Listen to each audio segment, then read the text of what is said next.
ମୟୂରଭଞ୍ଜ ଜିଲ୍ଲା ଠାକୁରମୁଣ୍ଡା ବ୍ଲକ ମହୁଲଟିହା ଥାନା ଅନ୍ତର୍ଗତ ଗୋଡ଼ଭଙ୍ଗା ଘାଟିରେ ପିକଅପ୍ ଭ୍ୟାନ୍ ଓ କଣ୍ଟେନର ମଧ୍ୟରେ ମୁହାଁମୁହିଁ ଧକ୍କା।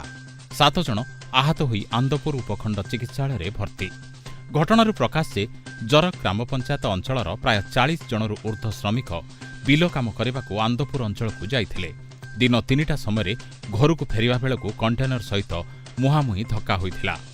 ମହୁଲଟିହା ଥାନା ଅଧିକାରୀ ଅଶୋକ କୁମାର ପହି ଘଟଣାସ୍ଥଳରେ ପହଞ୍ଚି 108 ଆମ୍ବୁଲାନ୍ସ ଯୋଗେ ଆନ୍ଦପୁର ଉପଖଣ୍ଡ ଚିକିତ୍ସାଳୟକୁ ପଠାଇଛନ୍ତି। 3 ଜଣଙ୍କ ଅବସ୍ଥା ଗୁରୁତର ଅଛି।